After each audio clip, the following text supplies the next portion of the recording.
Welcome to GardenDC, the podcast about everything gardening in the Washington, D.C. and Mid-Atlantic region. I'm your host, Kathy Jentz. I'm the editor of Washington Gardener magazine, and we're aimed at gardening enthusiasts, people who grow everything from edibles to ornamentals, natives to exotics. If it grows in our area, that's what we talk about.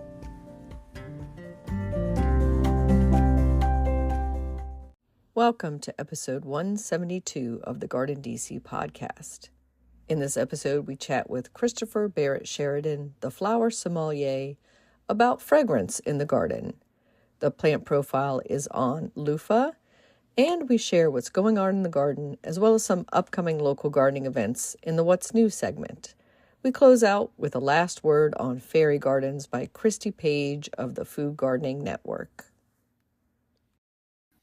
This week, we're joined by Christopher Barrett Sheridan. He is the Flower Sommelier and a garden educator. Welcome, Christopher.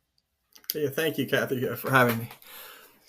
Great to have you on. So Christopher and I have known each other for a few years through the Garden Communicators Association, GardenCom. And maybe we'll get into a little bit of some of those experiences. And we're going to talk all about fragrance in plants and scent in the garden. But before we get into that, Christopher, we like to ask our guests on the GardenDC podcast, were they born with a green thumb and chlorophyll in their veins?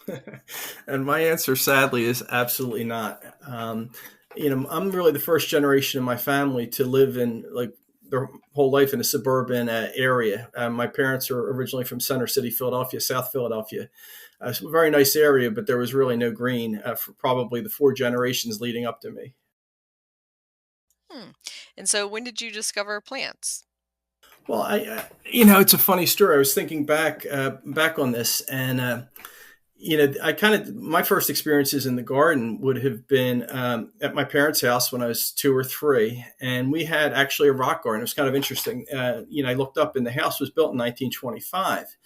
So, it was a porch with a canvas awning. There were 2 or 3 large azaleas. I think they were pink and red, if I remember right. A little bit of a lawn, and then a rock garden leading down to a box hedge. And the adjacent neighbors had a rose bush, so I used to menace their rose bush with my Tonka truck. So I was more of a digger than a gardener in my early years.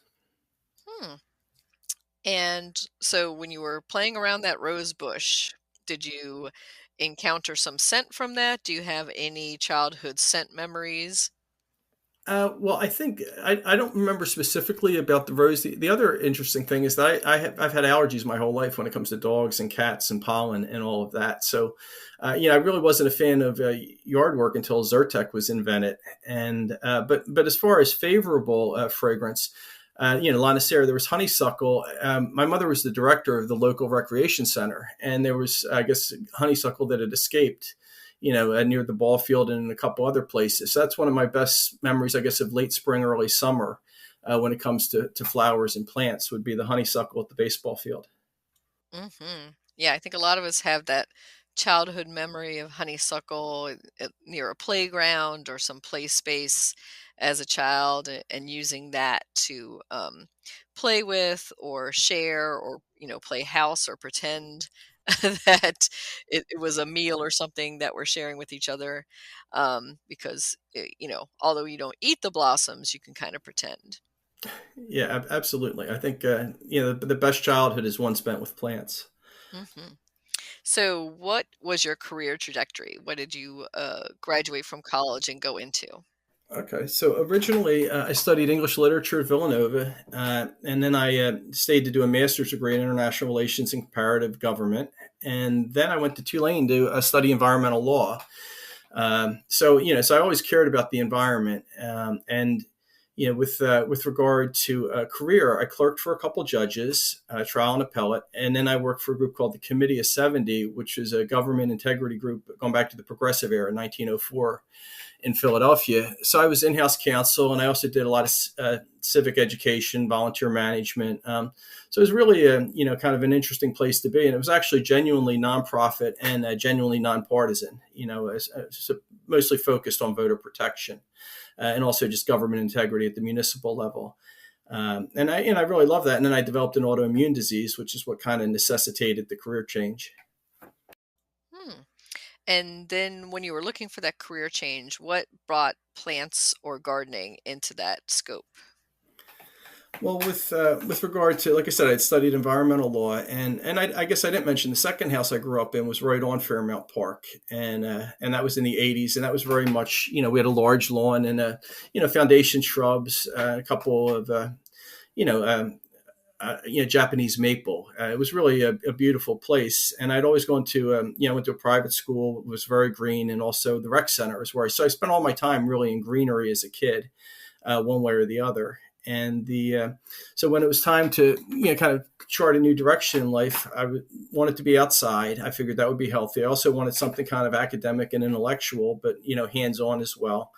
And I think with horticulture, it seems like people, gardeners are happy people, and also, and I apologize if I'm running on a little bit here, but Philadelphia, we like to call it America's garden capital. So it really is one of these creative clusters for horticulture, just like hospitals and universities. So I think when you're doing a career change, you want to pick something you enjoy, but also where there's a lot of opportunity where you live.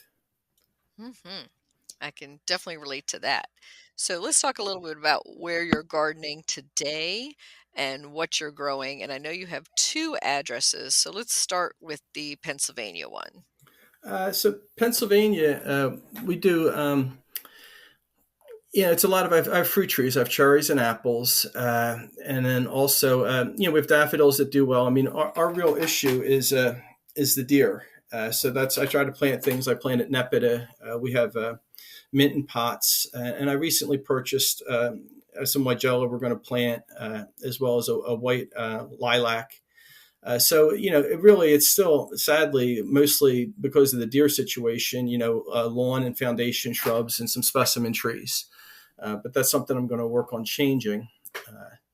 Most of my gardening is really at the shore because you don't have the same sort of deer pressures, and it's a smaller area to maintain, which is helpful. Hmm. And so the shore one, that's New Jersey Townsend's Inlet. Can you describe that growing area? Yeah, it's basically a large border, and I kind of go with really cottage garden style is what resonates with me. I think going back to how I got into horticulture originally, Pete Udolph and meadows, that was kind of one of the first things I really drew me to it, and then I just as I learned more and more, I just really liked the idea of cottage plantings and so forth. Like I've always been a fan of impressionism when it comes to painting and art. So I think that's really where the inspiration comes from. But yeah, the plants at the shore, we grow at canna and dahlia, so a little bit of tropical, carnation, dusty miller, some sage, begonias, alliums, monarda, and then some gladiolus, lavender, vinca. So a lot of it's what's in season, kind of what's commonly used there. And we need tough plants because for the bulk of the season we do rentals. Like we use the house some of the year, but there's an 8-week period where I might be there one day a week. So I try to pick plants that can take that situation. Hmm. And being on the coastal plain, so to speak, I imagine it's sandy soils.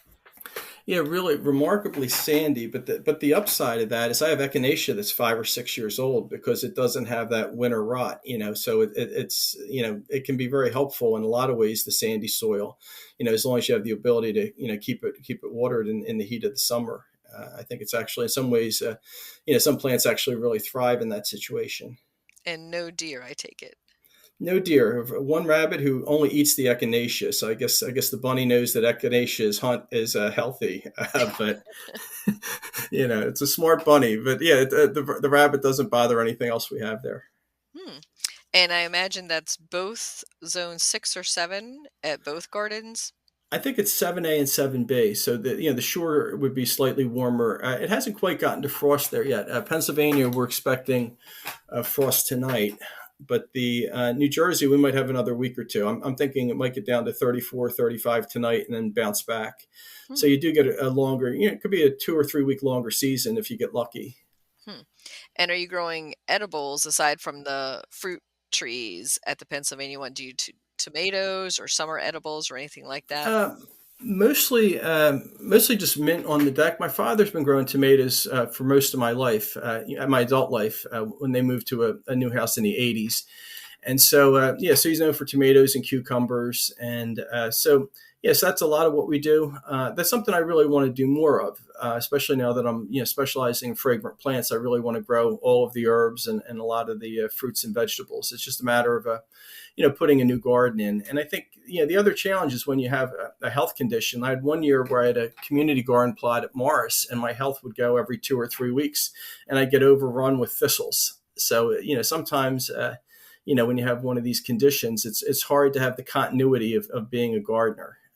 So Mm-hmm. that's why I'm a little bit more on the academic side, even though I absolutely respect everybody that does the full-time gardening and the full-time hands-on work. I absolutely believe in it, but sometimes it can be hard to keep up with. Mm-hmm. So, you call yourself the Flower Sommelier. And were you a wine sommelier at one point? Sort of. This is Mm-hmm. after my health condition developed. I worked. A friend of mine owned a wine boutique in Delaware. Very nice place. It's no longer there.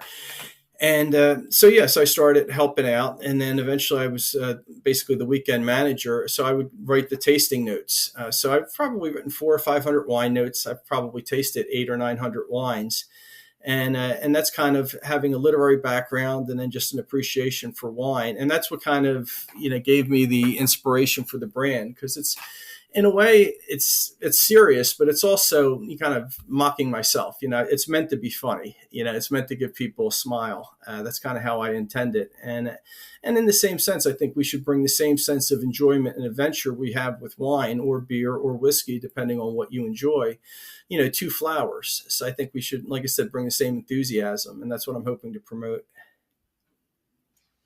Interesting. Yeah, I always wonder with some of those wine descriptions, they can get a little like in the weeds, so to speak. We're talking about some of the adjectives and descriptions that they do, get a little, I would say, floriferous. Yes, bacon and burnt rubber, and yeah, the wine wheel is pretty wild. I mean, we'll probably talk some about for fragrance classifications today, but yeah, I think with the wine wheel really does get a little bit nutty at times. I mean, basically, you get grapes and sometimes peppery and fruity. I mean, so it's kind of hopefully one of the things I'd like to see us develop as garden writers and horticulturists is basically a fragrance wheel that's comparable to the color wheel. And it might not be a wheel; it might be a pentagon, it might be a square, it might be a triangle among the fragrances in the sense that we consider desirable. How they relate to each other. And I think there's been some great work done with perfume, but the situation there is you're dealing with it's an oil that's the product. It's I'm thinking diffusion, but distilled. You're dealing with distilled products, which certainly have validity, but that's not the same as the complexity of a leaf or flower growing in the ground. The same way our vitamins aren't the same as the food we eat. So I think that's a helpful start for us, the work that the perfumers have done on this. But I do think people, like I said, in the plant world, it's something that I think we could be working on. So I think that's part of where I take the inspiration for that is from wine. And just one of the things when I did the presentation at GardenCom this summer is I really like to kind of have us all speaking the same language and speaking more of it when it comes to plants. Hmm. Yeah, so Christopher's referring to the annual meeting we had in Minneapolis for the garden communicators and a virtual conference we also have where his talk on flower scents is available. And so diving into that, talking about a color wheel and shared, you know, sense of what we're both looking at or we're both smelling. Um, do we all have the same sense of scent? That's one of the things that we always ask ourselves is, am I seeing the same blue that you're seeing, or am I smelling the same thing that you're smelling? And I think the quick answer to that is no. I did a little bit of research, and the National Institutes of Health, they talk about there's odor detecting cells that we all have, and we have many of them. But we don't all have the same mix of cells. So I think that's why some people have a more acute scent, like something that's really pungent. We probably all get, depending on the intensity of the fragrance, sometimes we're all going to get the same thing, but as things as scents are more subtle, we get a different perspective on it. And I also think that, and this is partially my philosophy and partially what I've seen in the literature, scent is so closely tied to memory. We have positive, we have negative memories, and that could, definitely impact our perception. The plants from your grandmother's garden or your mother or father's garden, that's going to be a positive item for most people. The native plants from what part of the country you're from probably have special meaning to you from your childhood. Whether we're part of a faith group or nationality, the flowers that are used in the celebrations of that group probably have significance for those people. And then I do think the people who, cook herbs, spices, fruits, and vegetables, I think the more different cuisines you enjoy, and the more ingredients, plant ingredients used to cook with, probably the better your scent palette is as far as being able to talk about things. So I think it's good for all of us to try a lot of new things. One thought that came to me today is that, our perceptions, we might even be introduced by flower color. There are hot colors, there are cool colors, whether a flower is something that is common or whether it's from the Orient or whether it's from the Middle East or South America, things that are exotic to you, you might perceive a more exotic scent than the plants that you grew up with, regardless of the merits of each. So I think that's another kind of, whether it's folklore or anthropological consideration. Mm-hmm. Yeah, I think I agree with you that a lot of it is cultural too, because, you know, you may love the scent of marigold, I may hate the scent of marigold, but that might have been a childhood memory, or it just might be the pungency to my nose versus your nose.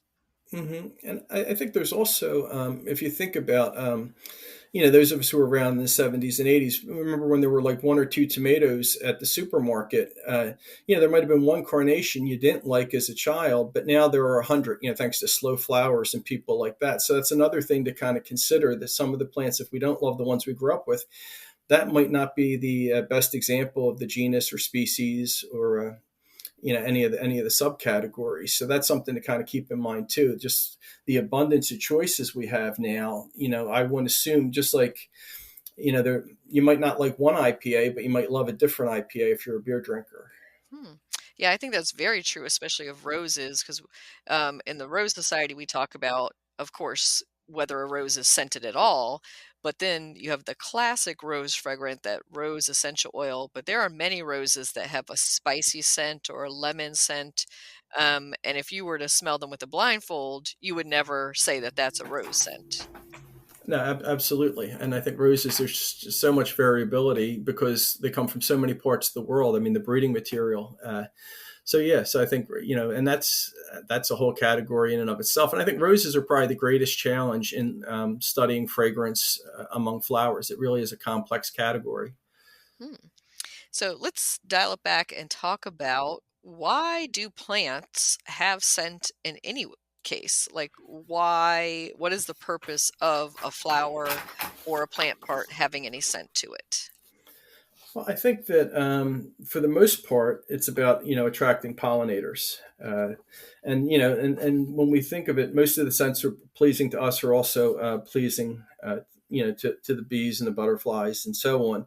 Uh, and then a lot of the rich scents, a lot of the evening plants have a richer fragrance because it has to carry further to reach moths and bats are a lot of our evening pollinators. And then we have the situation where the stinky fragrances are pretty much there for flies as well as for beetles. So if you think about the Titan arum, and there's I think we might get to this a little later, but the Stapelia gigantea is called the carrion flower. So there's something that, so there's all the different fragrances that it depends on the pollinator relationship. And some of the early classification systems, it was the essential oil and the pollinator relationships was how they tried to categorize everything. So that's something that they looked at. But when we look at the other parts of so that's with the flowers, it's almost always about pollinator relationships. When we look at bark, it's generally going to be about deterring pest, whatever pest, like cinnamon is a bark. There's certainly a lot of examples. So And when you look at roots, we have ginger, turmeric, fennel. Fennel, actually, the fragrance runs, of course, through the whole plant, as well as probably the others have some measure of fragrance. But the roots, so that's largely probably a deterrent for whatever underground pest might be involved there. So that's another case of deterrence. When you look at foliage, it's also for herbivores. They want to, there's a lot of things we enjoy that the deer and rabbits leave alone. So that's another aspect of it. I think one thing we don't really talk about enough is, when we think about oranges and lemons and even apples and, tomatoes, both the foliage and the tomato have a fragrance that's kind of very much tomato. And so a lot of it is to spread their seeds. Like, we know it's okay. We want to draw on our pollinators. We want to defend ourselves from pests. But, it's not just the colors of the fruits. It's also the fragrance that I think draws, seed spreaders, including humans, to help them do their work. Yeah, I think it's Michael Pollan's book where he talks about the relationship of plants and humans, and that some of the plants have tricked humans into using them as pollen or seed spreaders. Oh yeah, absolutely. Yeah, we're working for them. And another interesting one is like sweetbriar foliage. It's not the rose of the sweet. I think it's eglantine. The sweetbriar that's fragrant. It's the foliage, and I think it usually needs like morning dew or some moisture to really perform. Another fun one is that Cercidophyllum japonicum. So Katsura, in the fall, the leaves smell like burnt sugar, toffee, or cotton candy, or some of the representations. I think walnuts also have a pretty distinctive fragrance in fall. Fall and, the walnut itself. And then Francis Bacon in 1625 mentioned dying strawberry leaves are supposed to be very sweet. So it's kind of, that's another one. Bacon on Gardens kind of set forth a whole lot of plants that we would recognize now. In his essay that's literally 400 years old. Mm-hmm. So it's kind of, some things change, but we love the classic centuries or millennia later. Mm-hmm. Yeah, I love that Katsura leaf scent, stepping on those leaves and you release that sugary scent. And that definitely makes you want to plant one in your yard and propagate it and share it. Yeah, absolutely. And also the thyme and the chamomile are great path plants as well. And some of the mints for, as far as things that you can lightly walk on and generate some fragrance. Mm-hmm. And repel some of those pests. Absolutely. So let's talk about fragrance categorization. So we're trying to, make it scientific that what I am detecting from a flower is the same thing that you're detecting from a flower, and use some of those same descriptive terms. So can you talk about some of those categorizations that already exist? Sure. Well, I think we're going to talk about one of them, but just to kind of give a little bit of the history, Frank Anthony Hampton wrote the Scent of Flowers in 1925. And that was the first real modern classification system. And he had separate categories for flowers and foliage. And then in the late 1960s, Wilson and Bell, who were serious amateur gardeners, one was a writer, one was an illustrator, they developed their own system. And it's the modern classifications of fragrance. It's part of a book called The Fragrant Year. Real beautiful book. That's something everyone should have from 1967. And so British American, and then we get back to Stephen Lacey in the 80s and 90s came up with a set of classifications that you can find in the RHS Companion, which came out in 2014, the updated version.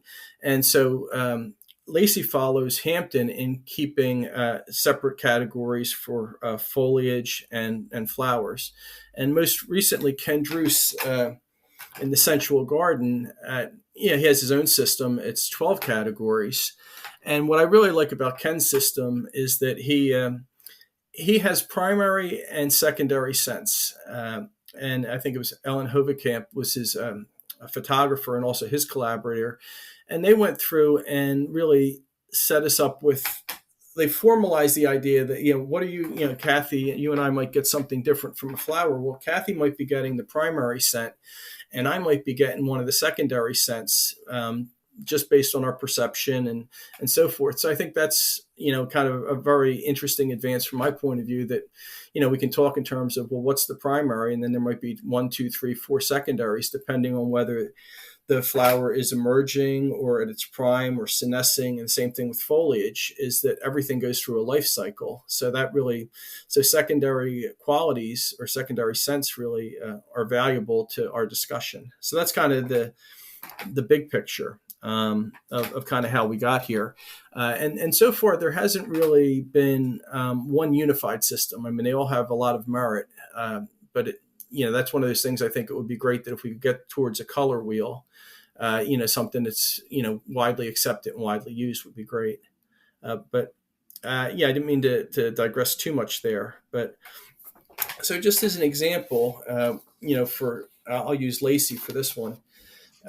Lacey has, under exotic, he has jasmine officinale, tobacco flowers, and clerodendron tychotromum.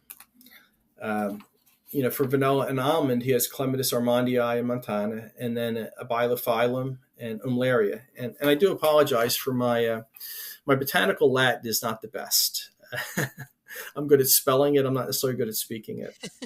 I think all of us have stumbled over some of that botanical Latin, but I've been told that any pronunciation is correct. Yeah, and I think one I like here with Lacey, just absolutely, because there are no Romans here to correct us. But like French perfumes, I think that's a great way of describing a category. So that's Lily of the Valley, Mahonia japonica, which I think is winter blooming, and then Skimmia. So like Lily of the Valley, people will say, "What's the fragrance, Lily of the Valley?" And there's nothing wrong with saying lavender smells like lavender. Some things just are so distinctive. Violet smells like violet. Although there are other flowers that smell like violet, just like there are some of the geraniums smell like roses. So this is basically how the systems are organized. And, for Lacey does the flower scents, just to run through the overview of the categories. So it's exotic, spicy is the second one, vanilla and almond, pea scent, PEA, French perfumes. And then he has rose, fruit, honey, rogue scents, and then less pleasant scents, which he's being polite about. And and generally speaking, going back to Hampton, roses are always their own category.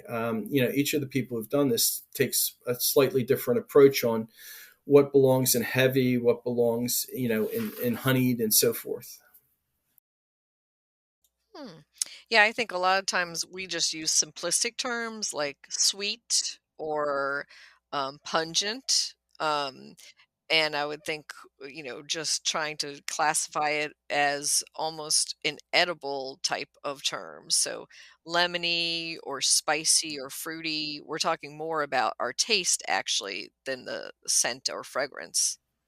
Yeah, I think absolutely. And that's one of the strengths. There's a lot of great things about Ken Druce's book, but one of them is that he has a pretty good set of adjectives when it comes to describing each of his categories, pretty comprehensive and closer to like the wine wheel example we were talking about earlier, where some of it's creative, some of it might be a little bit far out, but it gets us beyond floral and sweet and so forth. And then with Lacey, again, so he follows Hampton, has foliage categories.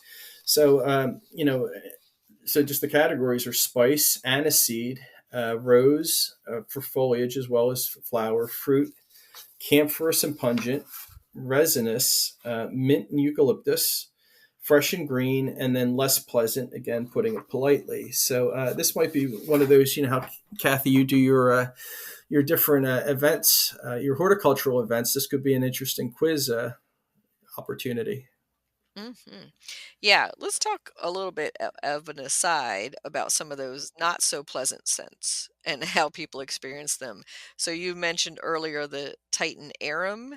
So that Yeah, I mean, was it Amorphophallus yes. titanium?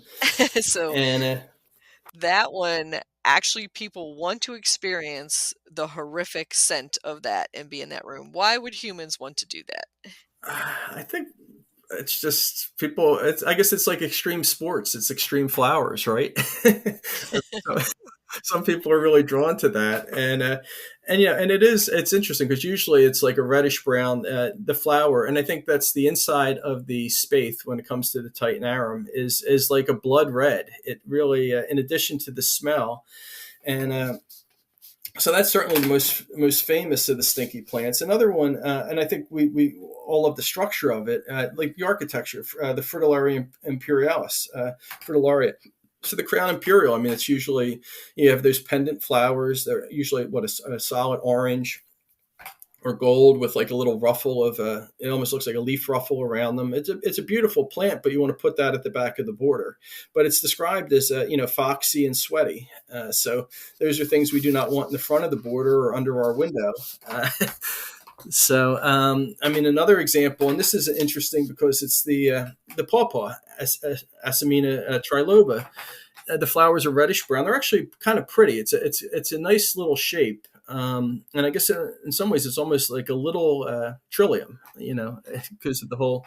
But they said and I've actually smelled this one. It's like it does smell like carrion, and the it's flies that do the pollination.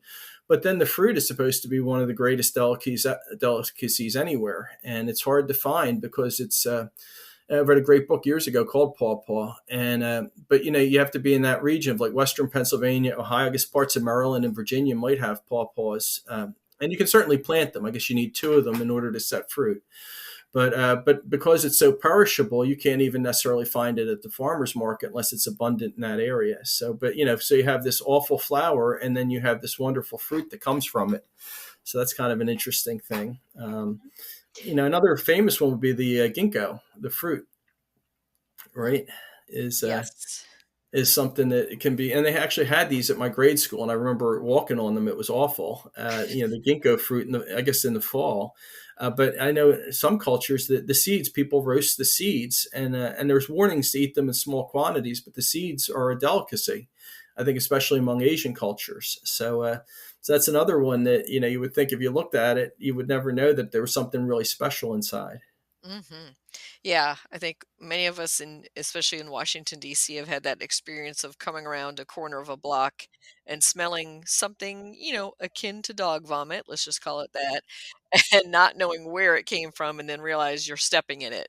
And that's the fallen ginkgo fruit on the ground. But Yeah, yeah, and yeah, and you have the ones. Yeah, people can be a little ambiguous too, and like the Bradford pear, fishy or cat urine. The descriptions: mhm. boxwood, cat urine again, Crataegus, hawthorn, fishy or an ammonia scent. So some things it's interesting. Some repel us all, but I think this goes back that if you grew up in England where you have hawthorn hedges, then maybe that's reminds you of home. So it's not a bad thing. So that's another one is we have our friends all over the world could have very different perspectives on the same plant based on their life experience. Mhm. Or cultural, uh, connotations to them, but I would say that very much so with some of the boxwood that does have that, I'll just call it sour scent to it, and, Houtonia is another one that comes to mind, chameleon plant, because I know people when they're trying to dig it up out of the ground, it has just like a horrible gasoline type scent. Some people describe it as very skunk-like, which is, again, not another pleasant scent.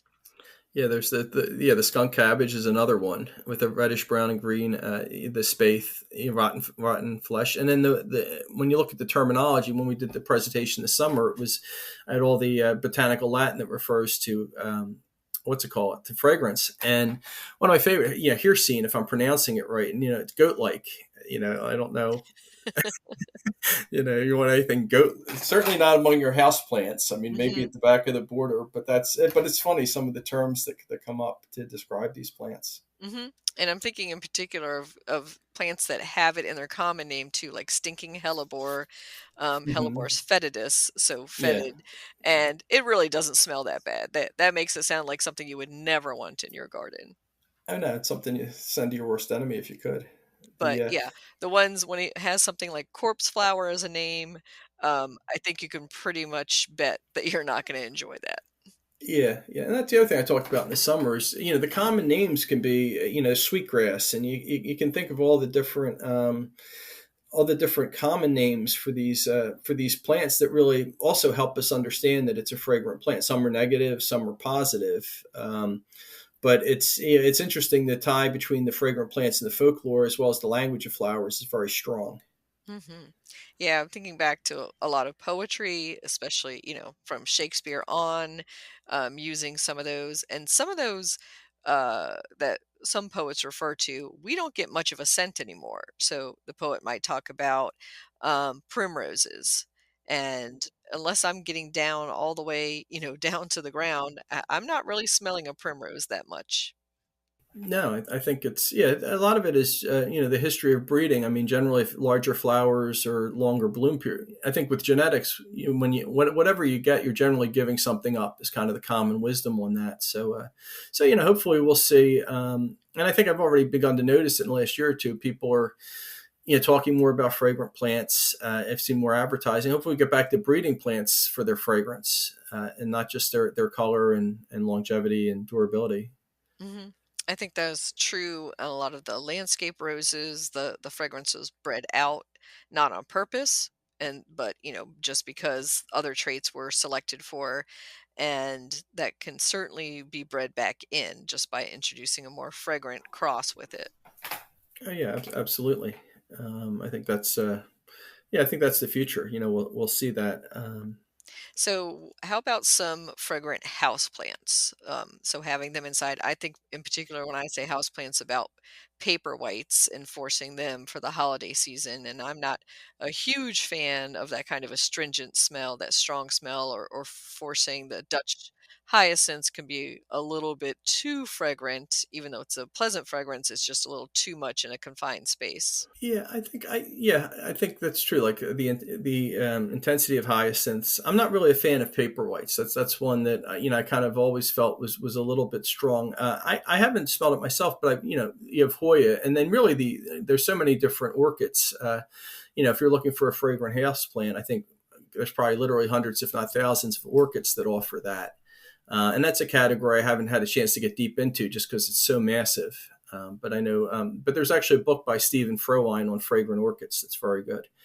But yeah, I think, I actually like in the house, we'd want to, there was a pot of dianthus brought into the house that was going to be planted, but I just sat it on the dining room table at the beginning of the summer at the beach.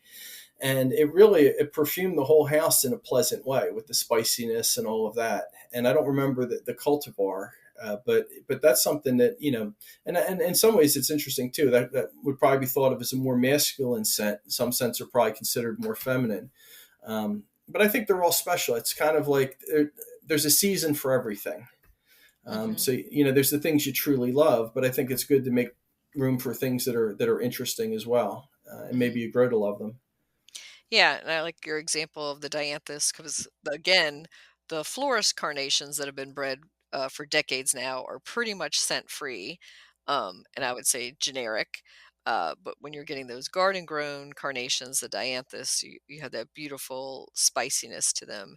And that does bring in scent when you bring cut flowers inside to enjoy. So I'm thinking like an armful of lilacs brought in or mock orange. What are some of your favorite cut flowers to experience?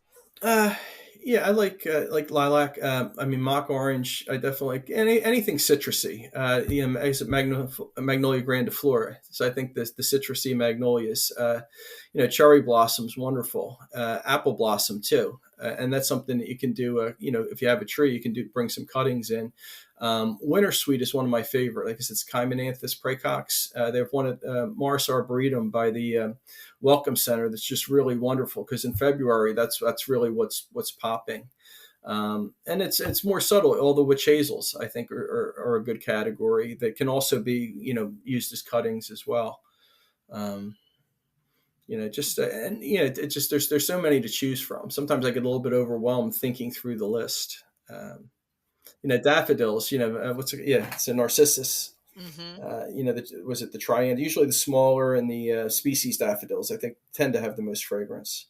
mhm. Uh, and species tulips, and that's something I haven't had a chance to research personally, but I know from the books that there's can have a fair amount of fragrance. The original tulips, the natives.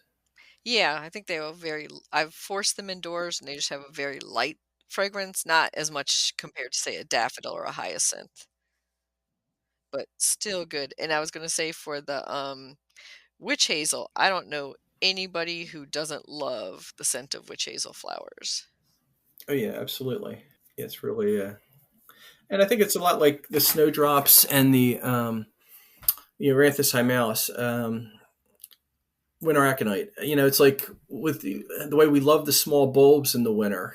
it's because that's what we've got. It's like some of the winter bulbs aren't impressive compared to the spring and later bulbs. But I think the winter fragrant shrubs, it's, and the air is clean and crisp. And I think that's a lot of what we, embrace about those plants, is that it's, kind of like a ray of sunshine when there's not a lot of alternatives. Hmm.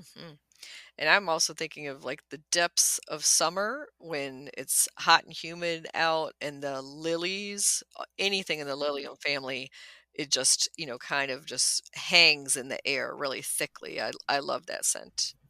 Yeah, and it's a dramatic flower. I mean, the shape is, kind of adds to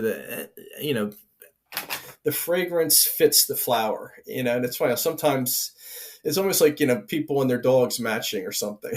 How we sometimes say that, it's like, you can match the person with the dog, but you can also, I think, often match the fragrance with the actual inflorescence it's coming from.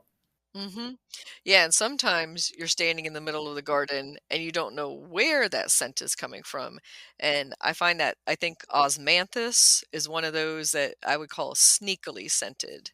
Yeah, and I think that's the other thing is, something can, and in the literature, something may not smell wonderful if you put your nose in the flower, but if you're further away, it's really enjoyable. And it might be that the heavy molecules that don't travel far are unpleasant, and the lighter molecules of fragrance that might go 5, 10, 15 feet are quite pleasant. So that's another interesting dynamic, that some of the flowers have. Hmm. Yeah, I've heard that some research that the close-up scent of some flowers aren't supposed to be experienced, because they're trying to repel you at that, but then they're trying to attract the pollinator, from the air to come and visit it. Right. Yeah. So they might want the pollinator, but they don't want the deer taking a bite. Hmm. Hmm. That's Exactly. probably, yeah. And I hadn't thought of that before, but that's probably a very good strategy. Yeah, so then that always makes me think of like a toddler or a kindergartner having a totally different experience of your garden than you are. Oh yeah, absolutely. I don't know. I don't think we've gotten to the evening scents yet. Do you want to touch on that? Sure, let's talk on those. Okay. Well, Nicotiana is one of my favorites, and I just pulled a few from a list I have. I think everyone will know. Evening primrose is beautiful, and the primrose, you also get that moon garden effect from the flower. So that's a cool one. Datura, the thorn apple, is it's kind of like a baby brugmansia, I guess is kind of the way of looking at it. And then the Mirabilis jalapa, 4 o'clock's open in the evening. And daylilies, I've read, are more fragrant at night than during the day, which is kind of an interesting. The flower lasts a day, but it performs at night. And then there's cestrum and jasmine, Mathiola, also known as evening stocks, and that's another one where. The common name gives you well, actually it doesn't give you a hint. I'm thinking evening scent, but yeah. So I think there's maybe 40 or 50 evening plants that are fragrant, which I mean, most of us have more time in our garden at night to enjoy it, so it's really makes sense to look those up and plant them. Hmm. Yeah, we had a recent episode about moon gardening, and of course, the scent of the garden and some of those evening flowering plants are essential to the moon garden experience. Oh yeah, absolutely. Yeah. Yeah, and I've already read that. Actually, I was asked to review that Moon Garden for a magazine, so I've read it, and I thought your interview was wonderful, and the book is wonderful as well. Hmm. Well, thank you, and I'm sure the author thanks you as well.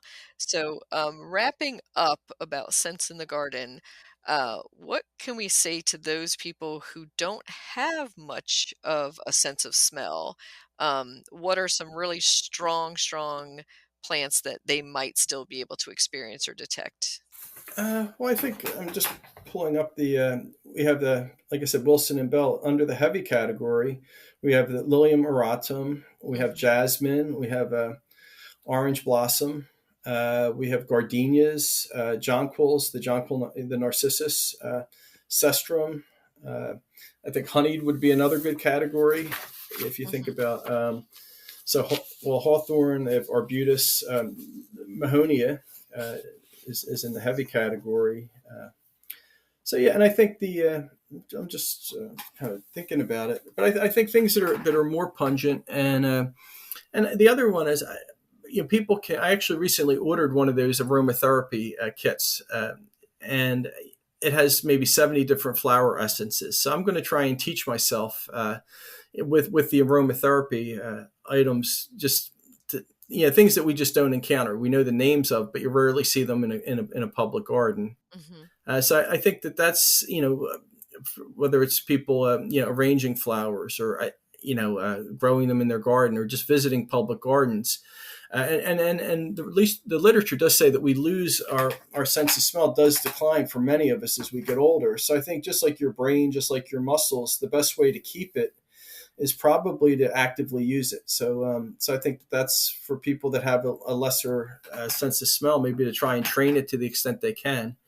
And then just really go with, focus on things that are, like I said, more pungent, more strong, or, hyacinth. You think about that's very powerful and it's pleasant. It's just a lot. And, one of my favorites, I don't know that we talked much about, it might be one of your favorites as well, violets.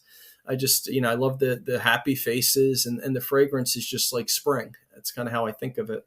Mm-hmm. Yeah, I do adore violets. And another scent I was thinking of that doesn't come from the flower necessarily is balsam or pine. And just having that essential oil available or having a candle that is infused with that essential oil is a great thing to have around the holidays to evoke those childhood memories. Oh, absolutely. And that's another one for people who may be a little bit, their sense of smell might be a little bit compromised. Rubbing mint, rubbing rosemary, and then having the essence on your fingers might be a way, of experiencing it more so than just dipping your nose into a bloom. Hmm. Yeah, and I think I'm a big fan of essential oils just because of those reasons you stated, in that you can have those year round, not just when the blossom is in bloom in your garden or that you have access to it at a public garden, but also you can share it and you can experience it whenever you want to. Yeah, absolutely. So, how can our listeners contact you, Christopher? Okay. Well, my website is www.flowersommelier.com with just one S in the middle. And my Instagram is flower.sommelier.com. But if you go to my website, there's a contact link where you can email me directly. And that literally in a minute is in my email. And also my other links to social media, as well as LinkedIn for anyone in the horticulture world. If you would like to connect on LinkedIn, obviously it's great to hear from folks. So the website's really a good way of connecting with me on any of the social media that you might use and enjoy. Great. And I know that you have some upcoming talks and classes scheduled. Do you want to share a little bit about those? Sure. I'm going to be teaching 3 classes at Longwood next year. And the first one we're going to do on April 16th is going to be a Tussie Mussy workshop. So we're going to do a tour of spring fragrant flowers, and then we're going to do 2 arrangements in the atrium of the gift shop, because Longwood is still undergoing massive renovations. So I don't know that we'll have an education building for about a year. So we go where there's room. But I'm really looking forward to that. Then we're going to do a fragrant Ikebana class in the summer, and we're going to do a bulb lasagna in the fall. And I have a lot of other things in the works, but not quite final yet. Excellent. And for those listeners outside the Mid-Atlantic USA region, Longwood that he's referring to, of course, is Longwood Gardens in Kennett Square, Pennsylvania. All right, Christopher, thank you so much for sharing the theories and some interesting facts all about scents in the garden. Do you want to share maybe one final scent for our listeners to enjoy? I think Philadelphus mock orange is one that I really like. I think that's generally in June. I think it's just really pleasant. That's one that just kind of says summer to me. And again, going back to childhood, the honeysuckle. I think we all have really positive memories of that. So that's another one I would mention. Excellent. Thank you, Christopher. Okay. Yeah. Thank you, Kathy.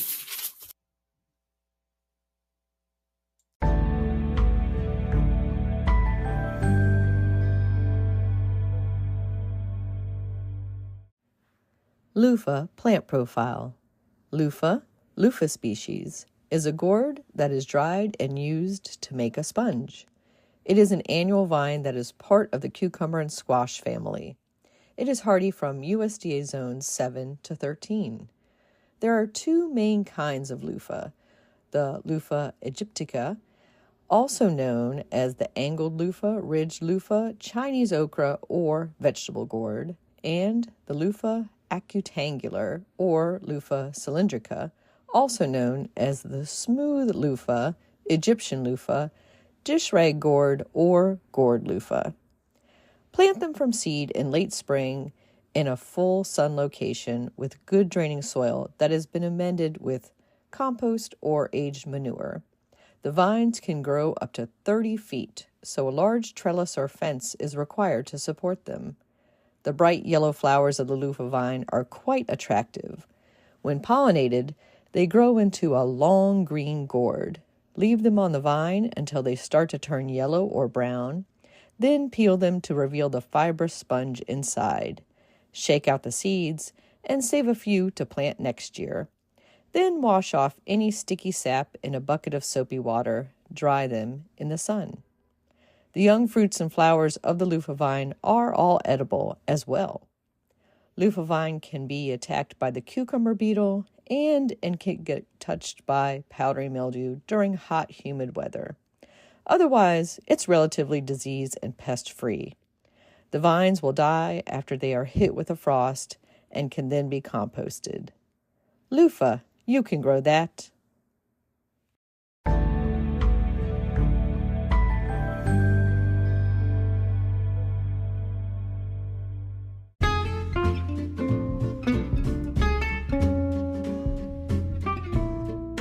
What's new in the garden this week? Well, like most of us in the mid-Atlantic region of the United States, I got hit by a frost or freeze a couple nights ago, and my garden took somewhat of a hit, but some things are still going pretty well. I think the coleus is the one that got it the worst, but my dahlias are still looking great, as are my impatiens and lantana.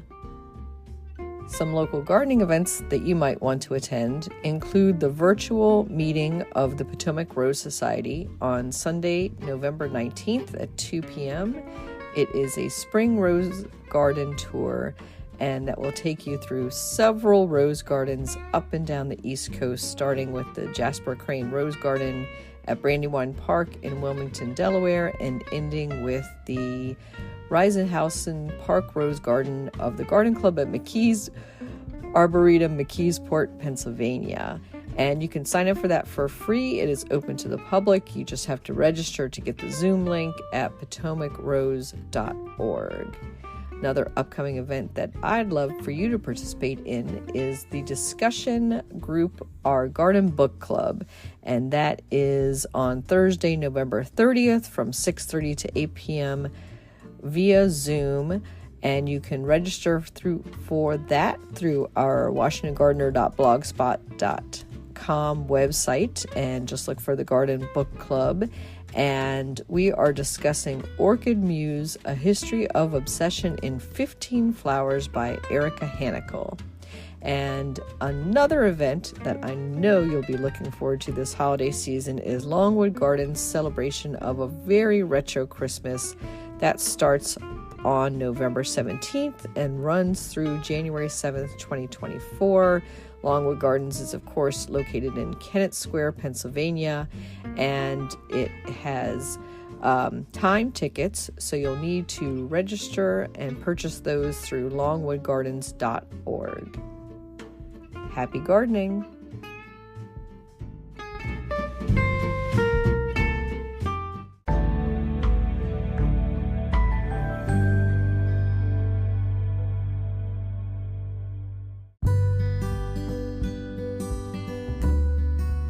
Hey there, garden lovers. This is Ray Eaton, founder of Discover Garden Tours. I'm here to invite you all to join us next April and experience the beauty of Dutch gardening and horticulture on our Discover the Netherlands tour. Please join us and speaker, author, and social media influencer Kathy Jentz for this once-in-a-lifetime garden adventure. We'll visit private and public gardens, flower shows and auctions, and much, much more. Highlights include the Keukenhof Gardens, Hortus Botanicus Leiden, and the Flora Holland Flower Auction. The tour dates are from April 16th through April 25th, 2024. Full details and registration are available on our website at discoverourtours.com. Remember, space is limited, so if you don't want to miss out, I would highly recommend signing up today. We look forward to seeing you in the Netherlands and sharing this unforgettable journey together.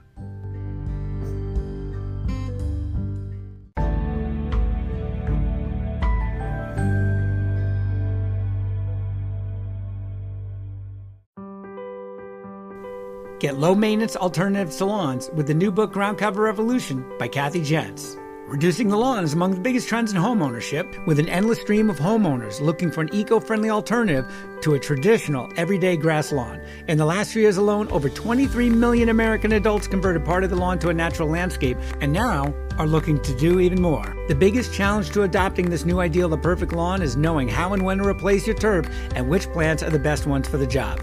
Ground Cover Revolution is here with all the answers you need. Included are 40 in-depth profiles of plants that are perfect choices for replacing a grass lawn. There are options for sun, for shade, for dry and wet sites, and for various climates around the globe. There are choices that bloom, options that are evergreen, and selections that are deer-resistant. Author Kathy Jentz has also included an incredibly useful chart that gives you all the details on each of the 40 choices for quick reference and to make your ground cover selection process even easier. Whether you want to replace the entire lawn or just reduce the amount of land dedicated to turf, Ground Cover Revolution will help you usher in a new and improved idea of what a beautiful lawn should be. Available at bookstores now and also at Quarto.com, where you can get 30% off using discount code GARDENING30.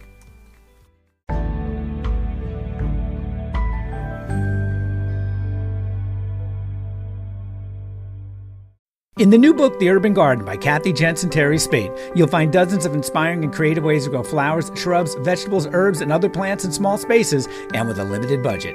Whether you want to grow on a balcony, rooftop, front stoop, or a tiny urban patio, turn your growing dreams into reality and build a gorgeous and unique garden that showcases your personal style while still being functional and productive. With the ingenious ideas and resourceful tactics found here, you'll be maximizing yields and beauty from every square inch of your space while also making a lush outdoor living area you'll crave spending time in. Whether you're growing edible plants or beautiful flowers, the 101 amazing growing ideas found in the urban garden will turn your tiny urban yard into a treasure trove of green you'll be proud to share with family and friends. Buy your copy today at your local retail bookseller or order it online now at Amazon.com or bookshop.org.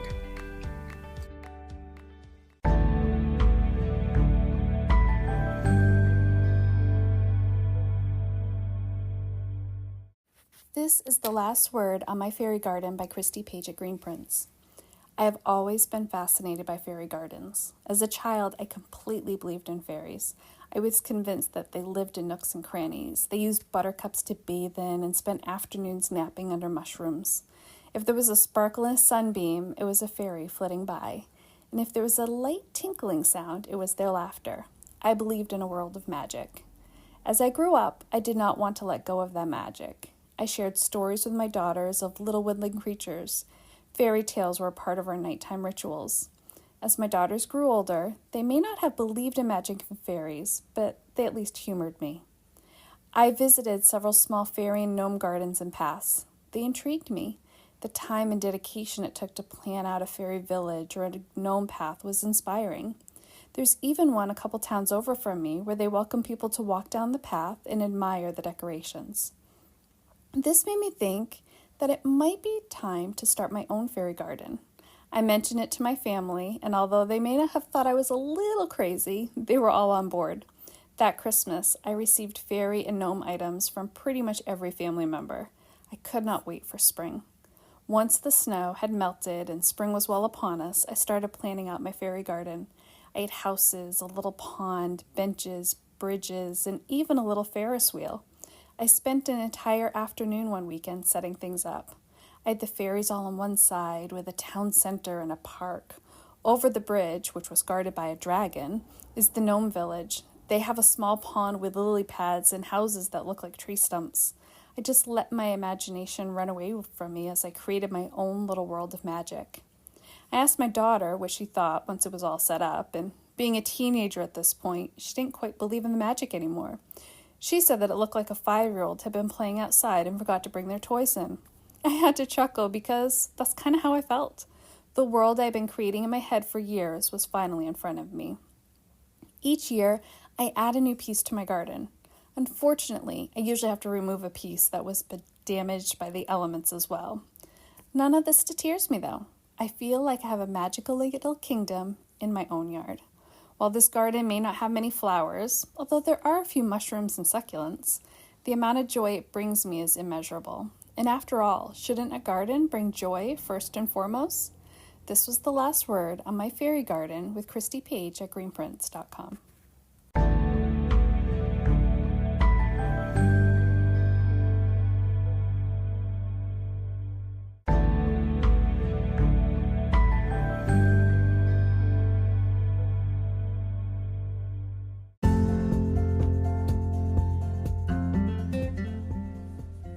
Thank you for listening to GardenDC.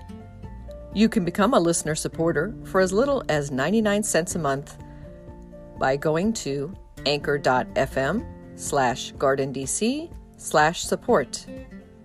Another way to support this podcast is to subscribe to our monthly digital publication, Washington Gardener Magazine. To do so, go to washingtongardener.com. Thank you.